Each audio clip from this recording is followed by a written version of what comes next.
माँ दुर्गा से प्रार्थना है कि आपको बल, बुद्धि, ऐश्वर्य, सुख और संपन्नता प्रदान करें। नवरात्रि की बहुत बहुत हार्दिक शुभकामनाएं। देवी माँ से यही प्रार्थना है कि देवी माँ आप लोगों को बहुत आगे लेके जाएं, आप लोग के जीवन में हमेशा सुख समृद्धि और संपन्नता से आपके जीवन को भर दें। आप हमेशा खुश रहें, आप जो जो अच्छी चीज़ें चाहते हैं वो आप सबको मिले, बुरी चीज़ें सोचनी नहीं चाहिए, अच्छी चीज़ जो आप चाहें वो सब आपको मिले। और हृदय से ये प्रार्थना है माता रानी से कि जो लोग व्रत हैं उनको भी परिणाम मिले और जो लोग व्रत नहीं है माता जी उनको भी परिणाम दें। आप लोगों को नवरात्रि की हार्दिक हार्दिक हार्दिक शुभकामनाएं, ढेर सारी शुभकामनाएं। माता जी आपके ऊपर सुख समृद्धि और यश प्रदान करें। चलिए फिर हम लोग प्रैक्टिस सेट शुरू करते हैं। साथ में लास्ट तक बने रहिएगा, क्योंकि लास्ट तक बने रहेंगे तो आपका आज एक क्वेश्चन क्लियर होने वाला है और वो क्वेश्चन बहुत इम्पॉर्टेंट है और इसलिए उसको किसने भेजा है वो भी लास्ट में बताएंगे। स्किप करके मत देखिए, क्योंकि पहले हम लोग प्रैक्टिस सेट को कंप्लीट करेंगे जो हम लोगों का डेली रूटीन होता है। उसके बाद लास्ट में जाके हम लोग उस क्वेश्चन को सॉल्व कर लेंगे। मतलब सॉल्व क्या करना है, वो आपका क्वेश्चन है, मैं उसका आंसर दे दूंगी आपको, आपका आंसर क्लियर हो जाएगा, आपका क्वेश्चन जो है वो क्लियर हो जाएगा। ठीक है, नाम भी बताऊंगी किसने क्वेश्चन सेंड किया था, और वही नाम नहीं है, दूसरा नाम है, जो हर बार नाम रहता है वो नहीं है, इस बार दूसरा नाम है। ठीक है, तो हाँ एक चीज़ और मैं बताऊंगी आपको रिलेटेड, थोड़ा सा खांसी के बहुत लोगों को बहुत समस्या है और क्वेश्चन भी एक है कि मैं क्या करूं, उसके लिए भी तो लास्ट तक बने रहिएगा, आपके लिए बहुत ही फलदायी होगा।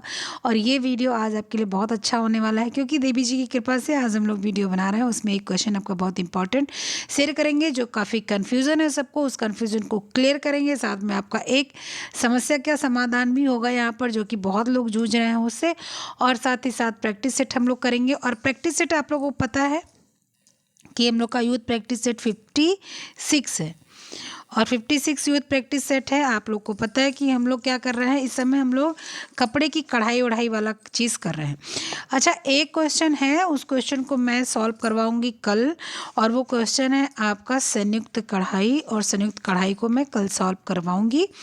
ठीक है, एक ही क्वेश्चन है, कल मैं जब यूथ प्रैक्टिस सेट करवाऊंगी तो उसके लास्ट में मैं संयुक्त कढ़ाई का जो है आपका क्वेश्चन लूँगी, तो इसलिए सब लोग तैयार रहिएगा। चलो फिर शुरू करते हैं, बहुत ज़्यादा लेट नहीं करेंगे। आइए, तो पहले कल का लास्ट क्वेश्चन हम लोग देख लेते हैं, कल का नहीं परसों का हम लोग लास्ट क्वेश्चन देखते हैं। क्या है परसों का लास्ट क्वेश्चन? परसों का लास्ट क्वेश्चन था कि उस सॉफ्टवेयर का नाम बताइए जिसे वस्त्रों की ड्राफ्टिंग का उपयोग में लाया जाता है। फिर हम लोगों ने देखा था, उसमें ऑप्शन आपका था मार्कर, टूका, लेक्ट्रा और फोटोशॉप। तो मैंने आपको बताया था कि इसमें दो सॉफ्टवेयर हैं, एक तो जो टूका भी है और दूसरा लेक्ट्रा भी है। और मैंने जितने भी सॉफ्टवेयर हैं, करीब 10 सॉफ्टवेयर थे, सात करीब सॉफ्टवेयर थे, मैंने सारा का नाम आपको बताया था। मैंने बोला था आप स्क्रीनशॉट ले लीजिएगा, और स्क्रीनशॉट नहीं लेंगे तो टेलीग्राम पर सेंड कर दूंगी, लेकिन मैं जो है बिजी होने की वजह से ध्यान से उतर गया, मैं अभी टेलीग्राम पर उसको सेंड कर दूंगी। ठीक है, लेकिन अगर आप लोगों ने नहीं लिया है तो पीछे वीडियो पे जाइए, उसका स्क्रीनशॉट लीजिए, क्योंकि अगर यहाँ पर गलत दिया हुआ है तो वहाँ पर भी गलत दे सकता है जब नेक्स्ट बार क्वेश्चन आएगा तो इसलिए क्वेश्चन को वहीं क्लियर कर लेना चाहिए, आपको याद रहेगा तो आपका क्वेश्चन सॉल्व होगा। साथ साथ अगर क्वेश्चन गलत भी आंसर किया जाता है आयोग के द्वारा तो आप उस पर क्वेश्चन मार्क लगा सकते हैं। चलिए, तो आज का नेक्स्ट क्वेश्चन क्या है, आइए देखते हैं। पाइपिंग को काटा जाता है 75 डिग्री वेफ्ट, वेफ्ट मतलब वॉर्प क्या होता है, और वेफ्ट आपका वॉर्प होता है, वॉर्प होता है और वेफ्ट होता है। तो पाइपिंग को काटा जाता है 75 वेफ्ट, 120 स्लेवेज पर, स्लेवेज जो किनारे वाली जो बची हुई जो है वो रहती है, ये 45 डिग्री वॉर्प पर और 55 डिग्री वेफ्ट पर। तो वेफ्ट और वॉर्प, तो ये तो साधारण सी बात है कि आपका जो पाइपिंग है वो वॉर्प पे ही काटा जाता है, वेफ्ट पे नहीं काटा जाता है। और वॉर्प पे कितना काटा जाता है, तो वॉर्प और वेफ्ट, तो आपका जो पाइपिंग काटा जाता है वो वॉर्प पे काटा जाता है। ये आपका तय है कि किस पे काटा जाता है, जो है वो वॉर्प और वेफ्ट। तो वॉर्प पे काटा जाता है, खड़ी पाइपिंग काटी जाती है, तो जो 45 डिग्री पे काटी जाती है। ठीक है, 45 मतलब कि वो ऐसे थोड़ा सा टेढ़ी काटी जाती है, जैसे 90 ये है, ठीक है, 45 ये, तो थोड़ी सी ऐसे रहेगी पाइपिंग जो रहेगी वो, और ऐसे उसकी सिलाई होगी, ठीक है। तो आपका 45 डिग्री जो यहाँ पर लिखा हुआ है ऑप्शन बिल्कुल सही है। और नेक्स्ट क्वेश्चन देखते हैं। नेक्स्ट क्वेश्चन क्या है, C1 जिसका इस्तेमाल बिना सिले किनारों को छुपाने के लिए किया जाता है, क्या किया जाता है, फ्रेद, फ्लैट, फेल्ड C1, double C1, top C1, ठीक है। तो क्या पूछ रहा है, जिसका इस्तेमाल बिना सिले किनारों को छुपाने के लिए किया जाता है वो कौन सा C1 है। तो जो किनारों को छुपाया जाता है, ये पहले आप तो फ्रेद को आप इसको काटेंगे और फ्रेंच करेंगे, ठीक है, फ्रेंच करेंगे।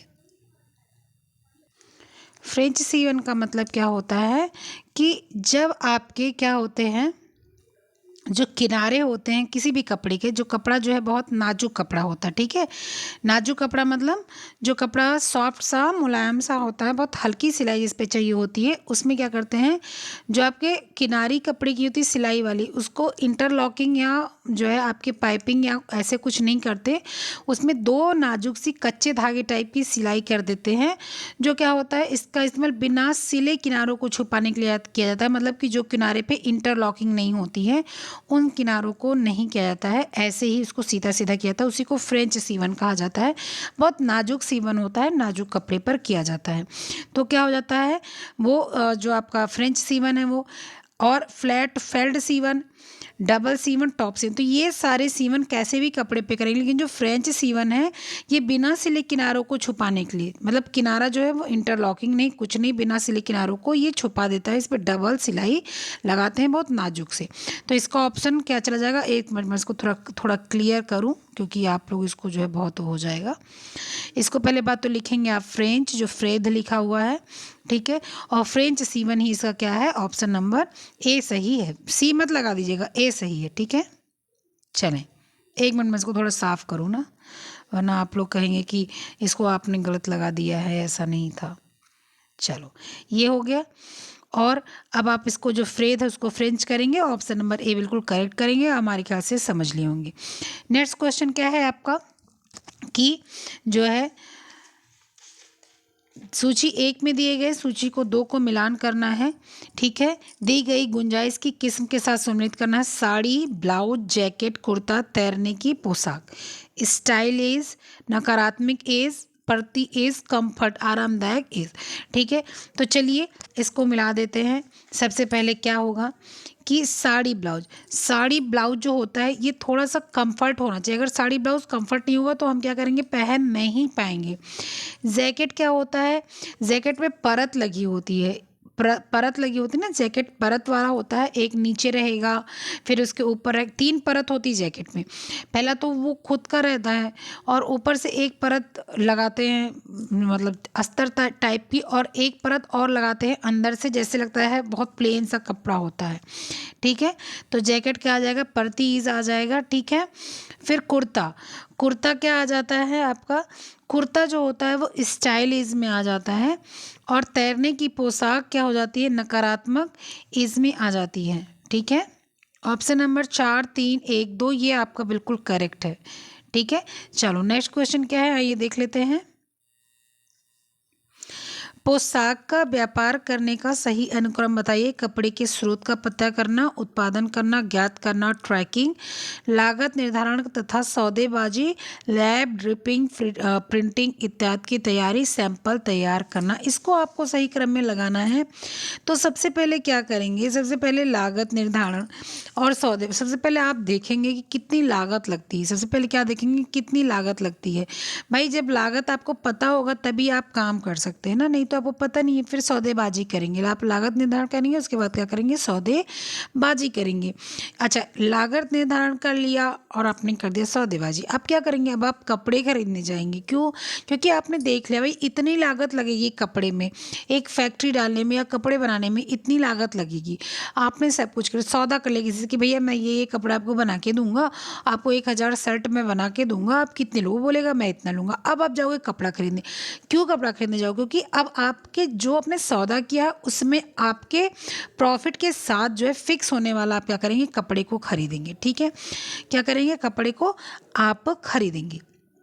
अब लैब, ड्रिपिंग, प्रिंटिंग इत्यादि की अब तैयारी करें। भाई अब आपको लैब एक तैयार करना पड़ेगा, ड्रिपिंग की तैयारी करनी पड़ेगी, प्रिंटिंग इत्यादि की आपको तैयारी करनी। भाई आपको कपड़ा बनाना है तो आपको इन सब की तो तैयारी करनी पड़ेगी, अगर नहीं करेंगे तो कैसे काम चलेगा। ठीक है, उसके बाद एक सैंपल तैयार करेंगे। सैंपल क्यों तैयार करेंगे, आप सैंपल तैयार करके आप भेजेंगे उसके पास, भैया देखो ऐसी शर्ट बना रहा हूँ और तुमको मंजूर है। अगर वो बोलेगा हाँ हाँ बिल्कुल परफेक्ट है तो ठीक है, अगर बोलेगा नहीं थोड़ी सी कर्वी कर दो, लड़कियों के लिए बनाना है, या थोड़ी सी चौड़ी कर दो, लड़कों का सीना चौड़ा होता है, तो ऐसा कुछ तो आप उसको जो है चेंज करेंगे। ठीक है, और बाद में क्या करेंगे, आप उत्पादन ज्ञात करेंगे, उत्पादन करेंगे और ज्ञात करेंगे ट्रैकिंग, मतलब कि उत्पादन ज्ञात करेंगे फिर ट्रैकिंग करेंगे कपड़े का, कैसे पहुंचा, क्या हुआ, कितना उसमें लाभ मिला, क्या हुआ, ये सारी चीज़ें आप करेंगे। ठीक है, तो आपका तीसरा, पहला, चौथा, पांचवा कहाँ है, ये है ऑप्शन नंबर ए।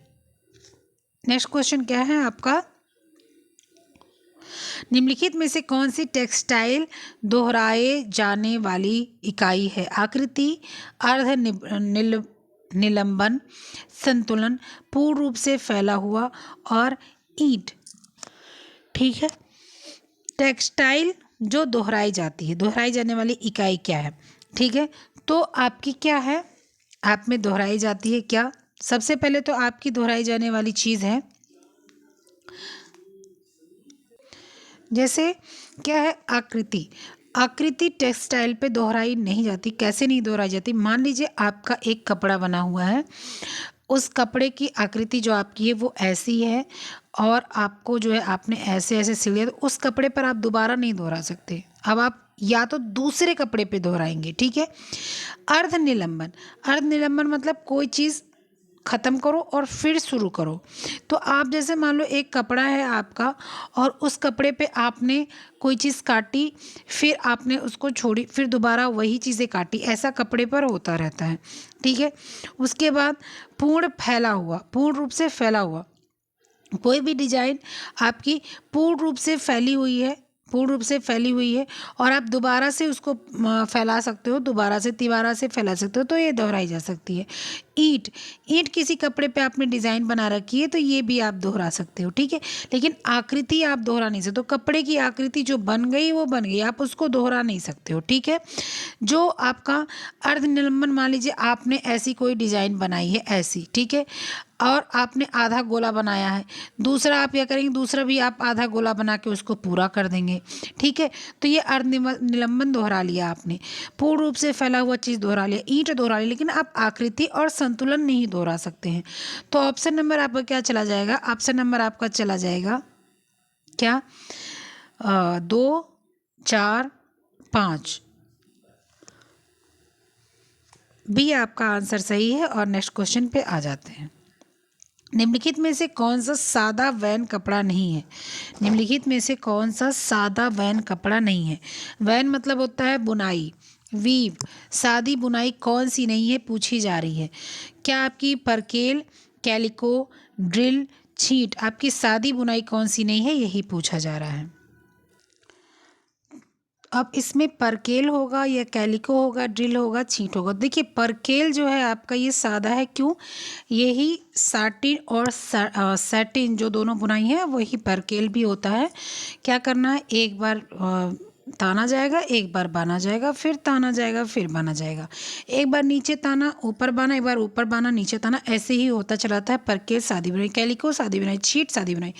ड्रिल जो होती है ना ये ट्विल बुनाई है। अंतर क्या है ड्रिल में और जो है ट्विल में, ट्विल क्या होता है 45 डिग्री पर परसेंटेज पर इसकी डिग्री बनती है, ऐसे बनती है ना ट्विल बुनाई आपकी, ऐसे चलती है ट्विल बुनाई, ऐसे चलती है।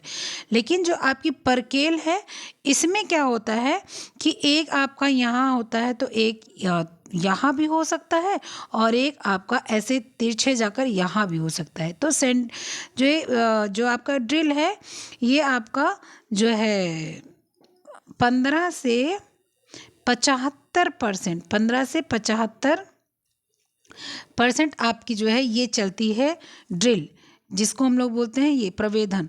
और जो आपका ट्विल है, ट्विल आपका 45% पे चलता है। तो आपका जी ये है ट्विल, ये सादा नहीं है और सारी सादी बुनाई है। समझ गए होंगे, उम्मीद है सब लोग समझ गए होंगे। नेक्स्ट क्वेश्चन क्या है आइए देख लेते हैं। निम्नलिखित में से कौन सा वस्त्र के सिद्धांत के साथ संबंधित नहीं है? शालीनता, व्यक्तिगत विशेषता, सुरक्षा, अलंकरण। तो आपकी शालीनता बिल्कुल सही है, सुरक्षा सही है, अलंकरण सही है। क्यों? आपके वस्त्र से पता चलता है आप शालीन हैं कि या एकदम में से मतलब ऊटे पटांग का दिमाग है आपका। क्यों?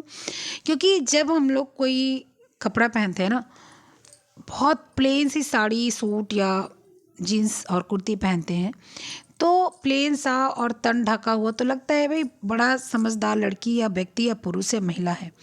लेकिन जब खूब तड़क भड़क सी पहन लेते हैं हम लोग चीज़ें, जीन्स खूब कटी फटी झल्लरदार, और उसके बाद में आपका ऊपर का टॉप, ये पेट खुला है, ऊपर से आधा सब दिख रहा है, पीठ पीछे सब दिख रही है, तो क्या लगता है मतलब अजीब है, किस दुनिया से उतर के चले, इसको पता नहीं चल रहा कि जो है ये क्या है। ठीक है, लग रहा है फैशन शो में जा रही, तो क्या है, तो वो शालीनता का परिचय देता है। सुरक्षा, कपड़ा तो सुरक्षा प्रदान नहीं करता। अलंकरण, शरीर को सुंदर तो बनाता ही है, जैसे कि आप शादी में लहंगा पहनते हो कितना खूबसूरत लगता है। ठीक है, लेकिन अगर सादी सी साड़ी पहनते हो या सादी सी सूट सादा सा पहनते हो तो उतना जो है उसका थोड़ा सा चेंजमेंट हो जाता है। व्यक्तिगत विशेषता जो होती है ये सिद्धांत की होती है। व्यक्तिगत विशेषता मतलब मुझे साड़ी पसंद है, आपको सूट पसंद है, मुझे जीन्स पसंद है, आपको टॉप पसंद है, मुझे लॉन्ग स्कर्ट पसंद है, आपको शॉर्ट स्कर्ट पसंद है, ये व्यक्तिगत विशेषता हो गई, तो इससे कोई लेना देना नहीं। ऑप्शन बी बिल्कुल करेक्ट है। और नेक्स्ट क्वेश्चन पे आ जाते हैं। पैटर्न नमूने में डॉट्स को निम्नलिखित में किसके द्वारा बदला जा सकता है? चुन्नट, पेन तह, काट रेखा और नियंत्रित क्या है? सीवन। क्या पूछ रहा है? पैटर्न या नमूने को डॉट्स को निम्नलिखित में किसके द्वारा बदला जा सकता है? डॉट के को किसके द्वारा बदला जा सकता है? ठीक है, तो जो आपका डॉट होता है ना, वो आपको क्या करते हैं? क्या आपका चुन्नट डालता है? डॉट डॉट चुन्नट नहीं डालता, डॉट्स चुन्नट थोड़ी डालते, डॉट्स ऐसे ऐसे पड़ते हैं ना, चुन्नट डालते हैं? नहीं डालते हैं। ठीक है, उसके बाद में आपका क्या डालते हैं? क्या वो आपकी पिन तह डालते हैं? चुन्नट और पिन तह क्या है? चुन्नट और पिन तह करीब करीब आपकी एक ही जैसी फील आती है। चुन्नट डाला दूर दूर, पिन तह आपको एक साथ में कई लगाकर और पिन कर दिया आपने। ठीक है, काट रेखा, काट रेखा चुन्न आपका जो ये डॉट होता है, या तो ये आप डॉट काट रेखा कि यहाँ से काटना, या तो इसलिए लगा सकते हैं, या अनियंत्रित सीवन यानी कि आप कोई आपको जैसे शरीर को आपको फिट दिखाना है, शरीर को टॉल दिखाना है, शरीर को स्लिम दिखाना, अपने उभार को दिखाना है, तो क्या करेंगे? तो वहाँ पर डॉट लगाकर C1 कर देंगे। क्या करेंगे? C1 कर देंगे डॉट लगाकर। डॉट लगाकर C1, पहले तो हम लोग इसमें डॉट लगाएंगे और इसके बाद में यहीं पर चुन्नट डाल के हम लोग क्या करेंगे? चुन्नट डाल के C1 कर देंगे। तो हमारे जो शरीर के जितने भी उभार हैं, शरीर के नीचे ऊपर दाएं बाएं जो भी उभार हैं, वो उभार बिल्कुल से पता चलते। ब्लाउज में लगता है, सूट में लगता है, साड़ी में नहीं लगता है, कुर्ती में लगता है, यहाँ सब लगता है आपका क्या? डॉट। तो ऑप्शन नंबर 3 और 4 बिल्कुल करेक्ट है। चलिए नेक्स्ट क्वेश्चन पे पहुँचते हैं। फैशन उद्योग के लिए डिजाइन बनाने की प्रक्रिया का अनुक्रम बताइए। ब्रांड की पहचान बनाना, अभी हम लोगों ने इसको देखा था, सब कुछ कैसे था, क्या था? ब्रांड की पहचान बनाए रख कर डिजाइन बनाना, प्रस्तुतिकरण, पूर्वानुमान का अध्ययन, टारगेट बाजार की पहचान करना, प्रचलित प्रवृत्तियों का अध्ययन करना, डिजाइन को संक्षिप्त बनाना। ठीक है, तो आपका क्या आ जाएगा? सबसे पहले क्या करेंगे हम लोग कि जो है ये ब्रांड की पहचान करें, प्रस्तुतिकरण, ये सब बात की बात है। सबसे पहले डिजाइन को हम लोग क्या करेंगे? अपने देखेंगे कि डिजाइन कैसी बनेगी। फैशन उद्योग में जाना तो भाई डिजाइन की तो बहुत बड़ी बात होती है, डिजाइन बनाने की बात हो रही है, तो सबसे पहले डिजाइन प्रक्रिया को हम लोग देखेंगे, संक्षिप्त करेंगे। इसके बाद में जो है बाजार की पहचान करें, बाजार में कौन सी डिजाइन चुनी जा रही है, कौन सी डिजाइन चल रही है, तो वो हम लोग क्या करेंगे? देखेंगे। इसके बाद में हम लोग क्या करेंगे? प्रचलित जो आपका डिज़ाइन है, प्रचलित जो डिज़ाइन है उसको देखेंगे, उसको बनाने की कोशिश करेंगे। ठीक है, इसके बाद में हम क्या करेंगे? इसके बाद में हम लोग जो पहले चल रहा था और जो अब चल रहा है उसको देखेंगे, और जो आगे चलेगा ये डिज़ाइन उसको देखेंगे। ठीक है, अनुमान लगाएंगे। जैसे सपोज दैट कि अभी 2023 में इसमें वाइट हल्के कपड़े का क्रेज़ बहुत चल रहा है। ठीक है, वाइट साड़ी पे जरी का काम, मैं गई थी साड़ी खरीदने, तो जो है मैं वाइट साड़ी पहनती नहीं हूँ, कैसा भी साड़ी हो, कितनी भी अच्छी हो, तो मैं गई थी साड़ी खरीदने, तो वो मेरे पास बार बार लेके आ रहा था कि ये साड़ी लीजिए चल रही है, ये साड़ी लीजिए चल रही है। तो क्या था ना, अधिकतर वाइट साड़ी लेके आ रहा था और उस पे या तो जो है सिल्वर कलर का जो है कढ़ाई हुआ था, या जो है वाइट कलर के धागे से कढ़ाई हुआ था, थोड़ा सा वो क्रीमी कलर का था धागा। तो उससे मैंने कहा आप ऐसे क्यों मुझे सारी साड़ियाँ सिर्फ वाइट दिखा रहे हैं, मैं वाइट पहनती नहीं, आपको पता है मैं आपके यहाँ से ले जाती हूँ। तो बोला कि आप जो है साड़ी आप पहनते हो तो आप नए ट्रेंड की साड़ी देखो, इसलिए मैं दिखा रहा हूँ। तो मैंने कहा क्यों इस समय ट्रेंड में है ये? तो बोला 2023 का ट्रेंड, मेरे यहाँ की दुकान सबसे अच्छी दुकान है, तो वो जो है अच्छी अच्छी साड़ी लेकर आता है। तो वो बोला कि ट्रेंड चल रही है, तो मैंने फिर आकर गूगल किया, फिर मैंने गूगल पे देखा कि हाँ इस समय साड़ियाँ ट्रेंड में हल्के कलर की हैं। तो अब मुझे पूर्वानुमान लगाना पड़ेगा कि हाँ मैं फ़ैशन के दौर में जा रही हूँ, मैं फ़ैशन का कारोबार करने जा रही हूँ। तो जो मैं sari, suit, jeans, top, anything कुछ भी बना रही हूँ तो वो आगे जाके चलेगा कि नहीं चलेगा। तो हम लोग को क्या करना पड़ेगा, पूर्वानुमान लगाना पड़ेगा। पूर्वानुमान लगाने के बाद हम लोग को ब्रांड की पहचान बनाए रखना पड़ेगा, ताकि ब्रांड की पहचान बनाए रखेंगे और डिज़ाइन बनाएंगे, एक आपकी ब्रांड बन जाए अच्छी सी, उसकी पहचान बनाने के लिए आप बढ़िया डिज़ाइन का जो है वो करेंगे। और लास्ट में हम लोग क्या करेंगे, प्रस्तुतिकरण करेंगे, मतलब कि सामने लेकर जाएंगे। तो आपका ऑप्शन क्या हो जाएगा, आपका ऑप्शन यही सही हो जाएगा। ठीक है, आपका ऑप्शन क्या चला जाएगा, आपका ऑप्शन चला जाएगा, आइए देख लेते हैं क्या है आपका। 6 है, 4 है, 5 है, 3 है, 2, 1 है, 2 है, ए है ऑप्शन नंबर। नेक्स्ट क्वेश्चन क्या है आपका, वह उद्योग में प्रयोग की जाने वाली प्लाज्मा तथा नैनो प्रौद्योगिक आधुनिक परिष्करण प्रौद्योगिकियां हैं। ये सौंदर्यात्मक प्रभाव डालता है परंतु पारिस्थितिकीय अनुकूल नहीं होता है। क्या बोल रहा है देखिए, वह सॉरी वह नहीं है, ये है आपका वस्त्र।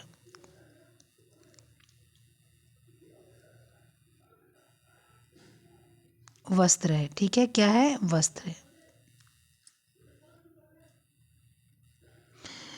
ये है वस्त्र।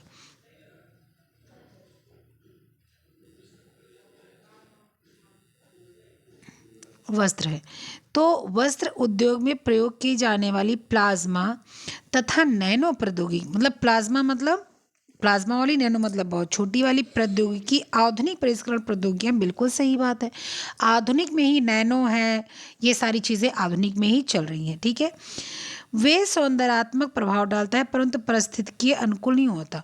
तो जो नैनो है, ये नैनो या प्लाज्मा है, ये जरूर से नई वो है, नई दुनिया है, नया जो है मशीनीकृत सब कुछ है, नया प्रभाव डाल रहा है, सौंदर्य है, परिस्थितिकीय अनुकूलन नहीं है परिस्थितिकीय अनुकूलन। क्यों? क्योंकि जहाँ बड़ी बड़ी चीज़ें काम में आती थी वहाँ नैनो काम में आ रही, तो परिस्थिति के लिए तो वो फायदेमंद होगा ही, है ना। तो ऑप्शन नंबर ए सही जाएगा और आर मिथ्या है, गलत है, जो हम लोग समझ नहीं पाते हैं। तो आपका नेक्स्ट क्वेश्चन क्या है, आइए देखते हैं। नेक्स्ट क्वेश्चन है, आउटपुट का वह भाग जो उत्तरवर्ती आउटपुट में परिवर्तन के लिए इनपुट के रूप में जो है फिर उपयोग किया जाता है, उसको क्या बोलते हैं, फीडबैक, अवस्थित आस्थगित संसाधन, थ्रोपुट और ब्लैक बॉक्स। तो सबको पता है फीडबैक या आउटपुट का वो भाग जो उत्तरवर्ती आउटपुट, उत्तर मतलब हमने उत्तर दिया है तो उत्तर कहाँ देंगे हम लोग, फीडबैक पे देंगे। फीडबैक का ही मतलब होता है मैंने आपसे क्वेश्चन पूछा और आपने उसका उत्तर दिया तो क्या होता है, फीडबैक ही होता है। क्या बोला, उत्तरवर्ती आउटपुट में परिवर्तन करने के लिए इनपुट के रूप में फिर जो है क्या उपयोग किया जाता है, तो वो क्या होता है, फीडबैक होता है। निम्नलिखित में से कौन सा दोहरी नोक वाला डॉल्ट होता है, फ्रांज, फ्रेंच, फिश और ड्रेस मेकर्स। दोहरी की बात हो रही है यहाँ पर, तो दोहरा वाला क्या होता है आपका, बताइए। तो दोहरा आपका फिश होता है, कौन सा, दोहरी नोक फिश वाला होता है, ऐसे ये आपका फिश नोक होता है। ठीक है, फ्रेंच नहीं, फ्रेंच मैंने अभी बताया कि वो ये होता है। फ्लांस आपका क्या होता है, फ्लांस भी आपका ऐसे टाइप करके आता है। ड्रेस मेकर्स तो अलग सी, वो भी ऐसे चुन्नट पड़ती है, लेकिन जो फिश होता है वो हमेशा ऐसे पड़ता है, फिश आपका हमेशा ऐसे पड़ता है। ठीक है, चले नेक्स्ट क्वेश्चन आपका क्या है, आइए देखते हैं क्या है। एक में दी गई फैशन शब्दावली है, दूसरे से मिलाना है। क्लासिक, फैड, ओट कुटू, प्रेट, आप पार्ट्स। ठीक है, इसको मिलाएंगे। सिर्फ अपने लिए फिट परिधान पहनने को तैयार, बरसों चलते हैं, थोड़े समय तक थोड़े थोड़े समय तक की ललक रहती है, थोड़े समय तक की उसकी इच्छा रहती है। ठीक है, चलो क्या क्लासिक क्या होता है? जो क्लासिक मतलब क्या होता है? क्लासी, थोड़ा सा अलग दिखे, लेकिन ऐसा हो कि जो out of range, out of date ना जाए। ठीक है, तो क्लासी मतलब क्या होता है? क्लासिक मतलब हो जाता है क्या, वर्षों तक चलते रहते हैं, बड़ा बोलते हैं बड़ा क्लासी प्रोडक्ट है। हम लोग कहीं जाते हैं, कोई सामान वैसा खरीदते, बोलते हैं कि ये बड़ा क्लासी दिख रहा है। क्लासी मतलब कि एक तो अपर लेवल का दिख रहा है, दूसरे इसकी फैशन न जाने वाली है ना आने वाली है। ठीक है, इसके बाद में फैड क्या होता है कि जो है थोड़े समय तक इसकी जो है ललक चमक बनी रहेगी। ललक क्या होगी यहाँ पर? ललक और चमक दोनों आप लिख सकते हैं, ललक और चमक थोड़े समय तक बनी रहेगी, उसके बाद में वो दिमाग से उतरता चला जाएगा। ठीक है, इसके बाद में आपका क्या आ जाएगा? ओट कुटू। ओट कुटू क्या होता है? सिर्फ अपने लिए फिट परिधान। ठीक है, सिर्फ अपने लिए फिट परिधान। और फिर प्रेत आ पॉट्स, पहनने को तैयार। ठीक है, क्या हो जाएगा आपका ऑप्शन? तीसरा है, चौथा है बी। नेक्स्ट क्वेश्चन क्या है आपका? परिधानों के उत्पादन का सही अनुक्रम दीजिए। लेबल लगाना, संयोजन करना, जोड़ना, काटना, बंडल बनाना। तो सबसे पहले सबको पता है क्या करेंगे हम लोग? परिधान को बनाने के लिए पहले काटेंगे, काटने के बाद में हम लोग क्या करेंगे? लेबल लगाएंगे। ठीक है, लेबल लगाने के बाद में हम लोग क्या करेंगे? बंडल बनाएंगे। बंडल बनाने मतलब संयोजन और जोड़ना। इसके बाद क्या करेंगे? हम लोग उसको जो है जोड़ेंगे। एक मिनट, नहीं, पहले बंडल नहीं बनाएंगे, पहले हम लोग क्या करेंगे? पहले हम लोग संयोजन करेंगे और जोड़ेंगे। ठीक है, सबसे पहले हम लोग करेंगे काटना। ठीक है, काटने के बाद में हम लोग क्या करेंगे? लेबल वाला काम करेंगे। लेबल के काम करने के बाद में हम लोग संयोजन करेंगे और जोड़ेंगे, और फिर उसके बाद में क्या करेंगे? बंडल बनाएंगे। तो आपका क्या चला जाएगा? आइए देख लेते हैं आपका क्या चला जाएगा। सबसे पहले आपको काटना यानी कि सी, और सी के बाद आपका क्या चला जाएगा? ए के बाद आपका चला जाएगा क्या? संयोजन करना और जोड़ना, और इसके बाद ए। तो इसको आप अपने हिसाब से इसको देख लीजिएगा, मुझे यही लग रहा है, आगे आप लोग जो ठीक समझे यही सही होगा। ठीक है, चलें नेक्स्ट क्वेश्चन क्या है आपका, ये देख लेते हैं। नेक्स्ट क्वेश्चन आज का यही लास्ट रखेंगे, क्योंकि मुझे आपको एक चीज़ भी बतानी है। निम्नलिखित ग्रहणकर्ताओं को एवरेट रोजर्स द्वारा प्रस्तावित श्रेणियों के क्रम से लगाएं, जिसके अनुसार वह गति से नए विचार, अभ्यास या तकनीक को अपनाते हैं। फिर से सुनिए, निम्नलिखित ग्रहणकर्ताओं को एवरेट रोजर्स द्वारा प्रस्तावित श्रेणियों के क्रम से लगाएं, जिसके अनुसार वह गति से नए विचार, अभ्यास या तकनीक को अपनाते हैं। शीघ्र बहुमत, डी विलंबित बहुमत, सी ग्रहण करने वाले और नवीन आविष्कारक। तो क्या हो जाएगा इसमें, आइए देख लेते हैं कि जो है एवरेट रोजर्स द्वारा प्रस्तावित जो श्रेणी है, तो सबसे पहले क्या हो जाती है? सबसे पहले जो नवीन आविष्कारी होते हैं ना, उनको इनका जो है एक सबसे पहला स्थान दिया है। फिर नवीन आविष्कारी के साथ साथ जो शीघ्र ग्रहण करते हैं, ठीक है, शीघ्र ग्रहण करने के साथ साथ शीघ्र उनको बहुमत भी मिल जाता है कि भैया ये बढ़िया काम कर रहे हैं, इनको जो है उपयोग करने लायक है, इनसे काम करने लायक है। फिर उसके बाद में विलंबित बहुमत, फिर थोड़ा सा लेट बहुमत जो मिलेगा उसको आएगा। फिर आ जाएंगे फिसिडी यानी कि जो खराब है, गड़बड़ है। EDACB कहाँ पर है? EDACB option number B. तो ये आज के आपके क्वेश्चन थे। अब हम लोग चलते हैं जो है क्वेश्चन पर। क्वेश्चन क्या है आपका पता है? क्वेश्चन आपका है डाकघर का। क्या है वो क्वेश्चन? डाकघर का। चलो डाकघर का क्वेश्चन ले लेते हैं, जो कि बहुत कन्फ्यूज़न क्रिएट करके रखा है। तो कन्फ्यूज़न क्या है आपके डाकघर का? वर्ष 1766 में भारत में पहली बार डाक व्यवस्था का प्रारंभ हुआ। ये क्वेश्चन पूछा था पूजा यादव जी ने, और ये भदोई से हैं, और ये पढ़ी थी कहीं पर, मुझे नहीं पता कहाँ पर पढ़ी थी, कहीं पर पढ़ी थी। तो वो उनको कहीं और कुछ और दिख रहा था, कहीं और कुछ और पढ़ाया गया था, तो मैं उसको क्लियर कर देती हूँ। वर्ष 1766 में भारत में पहली बार डाक व्यवस्था का प्रारंभ हुआ। ध्यान से सुनते चलिएगा, 1766 में पहली बार भारत में डाक व्यवस्था का प्रारंभ हुआ। डाक व्यवस्था की बात हो रही यहाँ पर, ठीक है, यहाँ पर डाक व्यवस्था की बात हो रही है। ध्यान से सुनिए, भी आगे और हम लोग समझेंगे। वॉरेन हेस्टिंग में कोलकाता में, ठीक है, वारेन हेस्टिंग कोलकाता में प्रथम डाकघर वर्ष 1974 को स्थापित किया। वारेन हेस्टिंग ने, में नहीं, ने, ठीक है, वारेन हेस्टिंग ने कोलकाता में प्रथम डाकघर 1774 में स्थापित किया। डाक व्यवस्था 1766 में आई, ठीक है। पूजा जी अगर सुन रही हैं तो सुनिएगा, 1766 में डाक व्यवस्था आई थी और 1774 में स्थापित हुआ था डाकघर, ठीक है। भारत में सन 1852 में प्रथम बार चिट्ठी पर डाक टिकट लगाने की शुरुआत हुई थी, ठीक है, और शुरुआत हुई थी तथा महारानी विक्टोरिया के चित्र वाला डाक टिकट 1 अक्टूबर सन 1854 को जारी किया गया। ध्यान से सुनिए, इसको क्या सुनना है कि वर्ष 1766 में डाक व्यवस्था आई थी, ठीक है, डाक व्यवस्था आई थी, ठीक है, और इसके बाद में 1774 में डाकघर जो था वो स्थापित हुआ था, ठीक है, स्थापित हुआ था।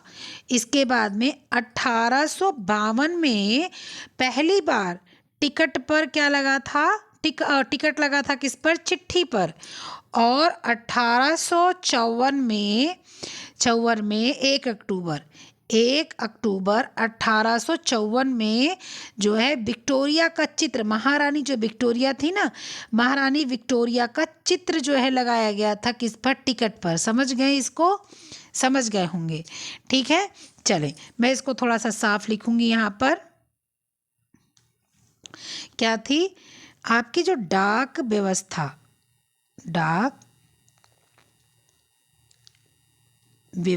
कब आई थी, 1766 में। डाकघर जो आपका भारत में स्थापित हुआ था वो कब हुआ था, 1774 में, ठीक है, 1774 में। उसके बाद में आपका 1852 में पहली बार आपकी क्या हुई थी, चिट्ठी पर आपकी टिकट लगा था, ठीक है, क्या लगा था, टिकट लगा था चिट्ठी पर पहली बार आपके, ठीक है। और 1854 में जो है महारानी जो थी आपकी, महारानी विक्टोरिया का क्या लगा था, चित्र लगा था, ठीक है, समझ गए। चलिए नेक्स्ट क्या है आपका, नेक्स्ट क्या है देखिए, 1766 में लॉर्ड क्लाइव द्वारा प्रथम डाक व्यवस्था भारत में लाई गई, ठीक है। देखो थोड़ा सा कंफ्यूजन आप लोग को रहता है कि 1766 में वॉरेन हेस्टिंग द्वारा कोलकाता में प्रथम जो है डाक व्यवस्था का प्रारंभ हुआ, ठीक है, और यहाँ पर क्या लिखा हुआ है, लॉर्ड क्लाइव द्वारा प्रथम डाक व्यवस्था भारत में स्थापित की गई, ठीक है। लेकिन यहीं पर थोड़ा सा कंफ्यूजन आपको देखने को मिल सकता है, क्योंकि ये मैंने इसलिए गूगल लगा दिया था कि ताकि आप लोग समझ सकें। यहाँ गूगल का स्रोत है ये चित्र, और ये भी गूगल का स्रोत है, ठीक है। क्या होता, 1774 में वारेन हेस्टिंग ने कोलकाता में प्रथम डाकघर की स्थापना की थी, और यहाँ पर क्या दिया हुआ है, 1766 में भारत में पहली बार डाक व्यवस्था का प्रारंभ हो। वारेन हेस्टिंग ने कोलकाता में प्रथम डाकघर वर्ष 1774 में स्थापित किया था। यही समस्या है सबको कि जो 1766 है ना, वही आप लोग जो है क्या कर रहे हैं, वॉरेन हेस्टिंग के द्वारा हेस्टिंग को अब वो कर रहे हैं, अपना ले रहे हैं, ठीक है। तो मैं भी थोड़ा सा इसको वो कर देती हूँ, सही कर देती हूँ। यहाँ पर मैंने गलत कर दिया, नहीं सही है, ठीक है, सही है। फिर क्या हुआ आपका, अब देख लीजिए ध्यान से, 1766 1766 में जो है जो लॉर्ड क्लाइव थे, इनके द्वारा डाक व्यवस्था आई थी। ठीक है, जो क्या थी, डाक व्यवस्था आई थी लॉर्ड क्लाइव के द्वारा। 1766 में लॉर्ड क्लाइव के द्वारा डाक व्यवस्था भारत में आई थी। और 1774 में वॉरेन हेस्टिंग द्वारा कलकत्ता में प्रथम डाकघर स्थापित किया गया था। ये प्रथम डाकघर आपका कहाँ का है, कलकत्ता का है। गूगल का स्रोत है, ये गलत नहीं है, सही है। थोड़ा सा आप लोगों को कन्फ्यूजन जहाँ पढ़ाया गया होगा वो यहीं पर, वो उन्होंने हो सकता है उन्होंने ये क्लियर ना किया हो, और वो 1766 और 1774 में थोड़ा सा कन्फ्यूज हो गई हो, या आपको समझने में हो गया हो, मुझे नहीं पता। 1766 में डाक व्यवस्था भारत में स्थापित हुई थी। 1774 में वॉरेन हेस्टिंग ने कलकत्ता में प्रथम डाकघर की स्थापना की थी। चलो एक चीज़ अब और देखो, यहाँ पर जो ये भी बड़ी कंफ्यूजन वाली बात थी, वो बोले कि कहीं 1854 बता रहा है, कहीं कुछ बता रहा है, कहीं कुछ। 1854 में रेल डाक सेवा शुरू हुई थी भारत में। ठीक है, अंग्रेजी हुकूमत ने 1854 में भारत में रेल डाक सेवा का शुरुआत किया था। देश में डाक और तार टेलीग्राम की शुरुआत दो अलग अलग विभागों के तौर पर हुई थी। समानांतर रूप से इनका विकास हुआ था। 1914 में प्रथम विश्व युद्ध के दौरान इन दोनों विभागों का विलय कर दिया। किन दोनों विभागों का विलय कर दिया गया था, किसका किसका, एक किसका, देश में डाक और तार यानी कि टेलीग्राम की शुरुआत दो अलग अलग विभाग के तौर पर हुई थी, लेकिन 1954 में जो आपका डाक था और जो आपका तार था, मतलब तार था, वो आपका 1914 में एक में मिक्स कर दिया गया था, मिक्स मैच कर दिया था। ठीक है, जो हम लोग टेलीग्राम चलाते हैं ना, वो टेलीग्राम उसी के नाम पर रखा। क्यों? क्योंकि ईपी मैसेज ही चीज़ें हैं, आपका मैसेज टेलीग्राम पर तो पहले अच्छी अच्छी चीज़ें ही डाली जाती थी। अब लोग ऊट पटांग चीज़ें डालने लगे हैं, आपके पास वीडियो कॉल करेंगे, गंदी गंदी सी जो है पिक्चर्स सेंड करेंगे। पहले ऐसा नहीं था जब टेलीग्राम चालू हुआ था। जब टेलीग्राम शुरू हुआ था सिर्फ और सिर्फ अच्छी चीज़ें उस पर पढ़ाई से रिलेटेड आती थी और इस पर वीडियो कॉलिंग वगैरह की व्यवस्था सुविधा नहीं थी। अब इसमें दे दिया गया तो लोग इससे पढ़ाई लिखाई भी करना चालू कर दिए। लेकिन कुछ महामूर्ख गंदे लोग होते हैं जो क्या करते हैं, वीडियो कॉल करके गंदी गंदी जी इसी वीडियो कॉलिंग करते हैं। मेरे पास लड़कियां मैसेज की थी, फ़ोन की थी, मैंने उनसे कहा था प्लीज़ टेलीग्राम का वीडियो कॉल मत उठाएं, व्हाट्सएप का वीडियो कॉल तब तक मत उठाएं जब तक आप किसी को जानते ना हो। इनफैक्ट वीडियो कॉल आप तब तक मत उठाएं जब तक किसी को जानते ना हो। आपका वीडियो कॉल आता है तो मत उठाएं। अगर मैं जो आपका ऑडियो कॉल आता है, अगर आप ऐसे लोग हैं कि जहाँ पर रेंडमली कॉल्स आते रहते हैं तो आप उठा सकती हैं, लेकिन वॉइस कॉल, वीडियो कॉल नहीं। अगर वो व्यक्ति बोलता है कि मैं आपके पास वीडियो कॉल करूँगा, आप उससे सहमत हैं, तो ही वीडियो कॉल रिसीव करें, चाहे वो टेलीग्राम का हो, चाहे आपका जो है इसका हो, व्हाट्सएप का हो। अब मेरे ख्याल से समझ गए होंगे आप लोग। चलो एक चीज़ और क्लियर करते हैं, हम लोग एक चीज़ और क्लियर करते हैं। 2016 में ख़त्म हो गई तार सेवा। इसके बाद भारत में 1877 में वीपीपी और पार्सल सेवा शुरू हुई थी। वहीं 1879 में पोस्ट कार्ड की शुरुआत हुई थी। पोस्ट कार्ड जानते होंगे, जो एक कार्ड के रूप से ग्रीटिंग कार्ड होती है, उसी उतने ही आकार का पोस्ट कार्ड आता था, जिस पर हम लोग क्या करते थे, पता भी लिख देते थे, अपना प्रेम, अपना दिल का हाल सब कुछ अपना बयान कर देते थे। टेलीफोन और मोबाइल में आने से तार सेवा की ज़रूरत खत्म हो गई थी, तो उन्होंने सोचा क्यों फालतू खर्चा करना। और सही भी बात है भाई, कहीं भी फालतू खर्चा क्यों करना। आज तो लेटर भी कोई लिखता नहीं है, आप व्हाट्सएप पे 2-2 घंटे का जो है आप वीडियो कॉल कर लेते हो, आप वॉइस कॉल कर लेते हो, आप मैसेज लिखते रहते हो, लेकिन अब आप चिट्ठी लेटर नहीं देते हो। तो इसीलिए इन्होंने क्या किया, तार सेवा को ज़रूरत जो थी इनकी ख़त्म कर दी गई। तो जो है 1.5 सदी से ज़्यादा सफ़र के बाद आखिरकार जो है 2016 में इसको बंद कर दिया गया। 1.5 सदी मतलब 150 साल। ठीक है, क्या किया गया, इसको बंद कर दिया 2016 में, जो कि बहुत सही निर्णय था। ठीक है, उसके बाद में आपका जो है अब ये चीज़ क्लियर हो गई होगी। क्या क्लियर ये हो गया होगा कि डाक व्यवस्था 1766 में शुरू की गई थी। ठीक है, किसके द्वारा शुरू की गई थी आपकी डाक व्यवस्था? लॉर्ड क्लाइव के द्वारा शुरू की गई थी। कब? 1766 में। ध्यान से सुन लीजिए, 1766 में लॉर्ड क्लाइव के द्वारा आपकी जो है डाक व्यवस्था शुरू की गई थी। 1774 में वॉरेन हेस्टिंग के द्वारा कलकत्ता में प्रथम डाक घर की स्थापना की गई थी। ठीक है, उसके बाद में आपका क्या आता है, उसके बाद में आपका आता है क्या कि 1854 में रेल डाक सेवा शुरू की गई थी। 1854 में भारत में रेल डाक सेवा शुरू की गई थी। ध्यान से इसको सुन लीजिए, कंफ्यूज होने की आवश्यकता नहीं है। ये सारी चीज़ें हम लोग के प्रसार शिक्षा की हैं, ये सारी चीज़ें हम लोग के जो है होम मैनेजमेंट की हैं। डाकघर होम मैनेजमेंट का है, लेकिन ये जो सेवा शुरू की गई ये प्रसार शिक्षा की है, इसलिए ध्यान लगाकर सुन लीजिए और क्वेश्चन आ सकता है। ठीक है, और ये अंग्रेजी हुकूमत चल रही थी।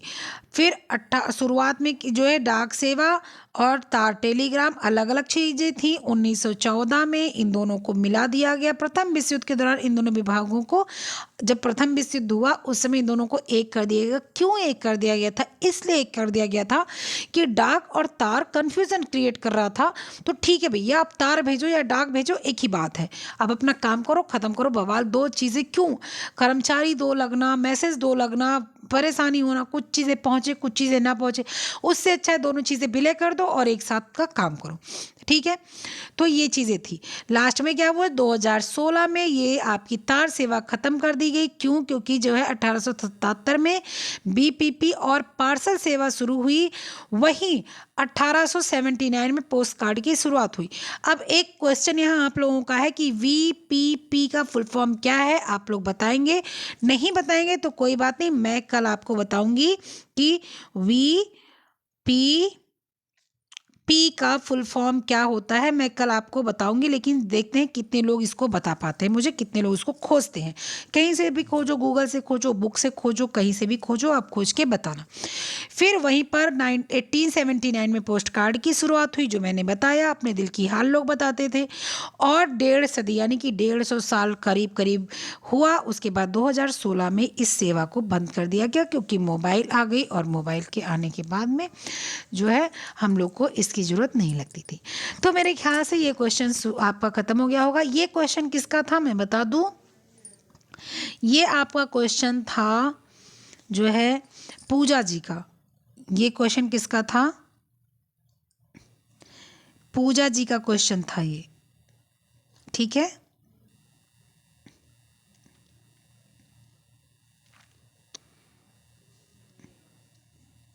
पूजा जी, पूजा यादव जी नाम इनका, पूजा यादव जी का क्वेश्चन था ये।